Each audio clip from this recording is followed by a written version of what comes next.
Hey, I just got done reading Theodora Taylor's Her Dragon King, which is number 6 in the Alpha Futures book. Number 2 of that last duet I just started. Number God Knows Whatever in the 5011 states. This is part 2 of North Dakota, actually. Ola Greenwolf has found herself on the other side of a time paradox. Damianos Dracon has to decide if revenge is worth it. And in the midst of this, they still have people to rule and kingdoms to oversee. Getting to the end of this book was supposed to also kind of close out the Viking Wolves series. But I think it's so wildly interesting how much like name dropping and continuity pulling like Taylor does in this book, because it's not just the Viking Wolves and the Alpha Futures characters. You also have the Ruthless Bosses and the Ruthless Rustanovs, I believe, are involved in this one. So it's something like 20 books you would end up having to read just to like fully catch what's going on here.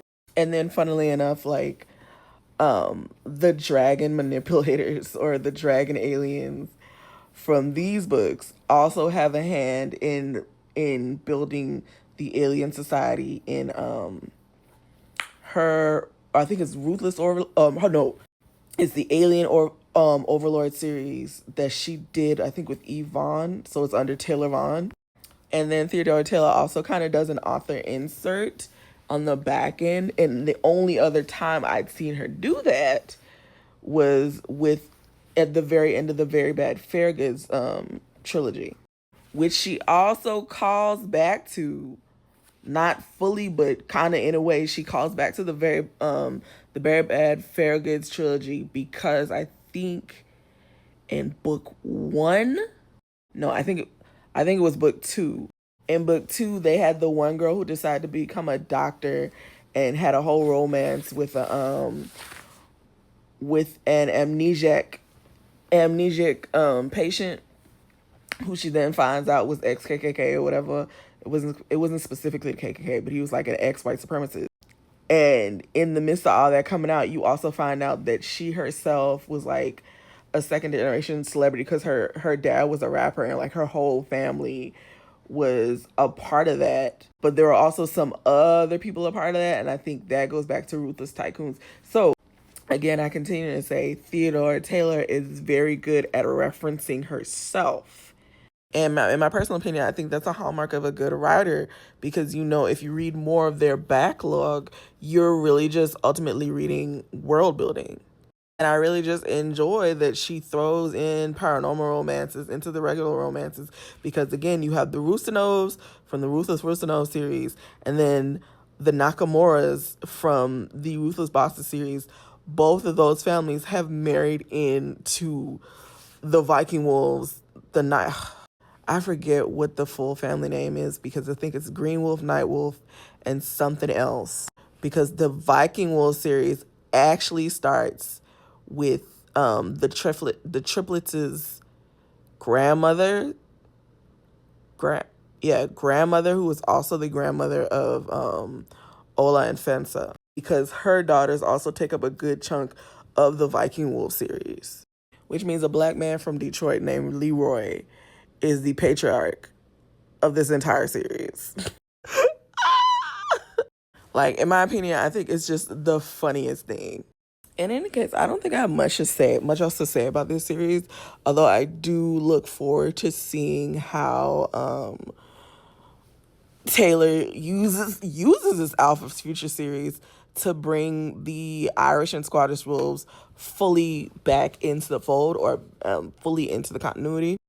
Because in my heart of hearts, I think that they were always like low key a part of the continuity, because they always referenced Go GoGen technologies. So it's always like a reference to Go Gutierrez, or I think it's No Nakamura. It's the younger Nakamura brother who went to school with Go Gutierrez. Like, they're friends, but their technology always gets referenced, and that's what keeps everything in continuity, in my opinion. But I think the decision to bring it fully into play with like having, because I believe in the Irish books they talk about the Scottish wolves, like fully. I think the Scottish wolves and the Irish wolves begin to fully have conversations with the American wolves, like the U.S. wolf tribes, instead of just the Canadian Mennonite tribes. And honestly, the addition of the Canadian Mennonite tribes is really interesting to me. I thought that was a great choice by Taylor. Of course, in finishing this book, I realized that there's upwards of 24, 25 books of hers that I have not read, including those damn bear books, which I am actually very interested in reading because I love bear shifters. But there's also like two separate Ruthless Tycoons books that I never bothered to go read. Like, I know for a fact I've read one, and that was probably my very first Theodora Taylor book. And I remember her referencing it somewhere, probably in the Rufus MC books. Probably not, but I remember her referencing it, like seeing her actively reference it. But the way Theodora Taylor does it is, well, the way Theodora Taylor did it was sensible. Like, she would give you, like, if you've seen the scene before, but it's the same scene from a different angle. Because I knew an author who would give you the whole scene, like recycle an entire scene, and you're like, bitch, I just read this in your other book. But that's why I backed the right author when I decided to be for Theodora Taylor. In any case, now that I'm done with this, I'm going to take the day off and do something productive with my life, because I know tomorrow I will be reading her Irish dragons on the day it drops. So y'all should see that review by Saturday, I think. If you like multiverses, interspecies romance, and science fiction, this entire series was for you.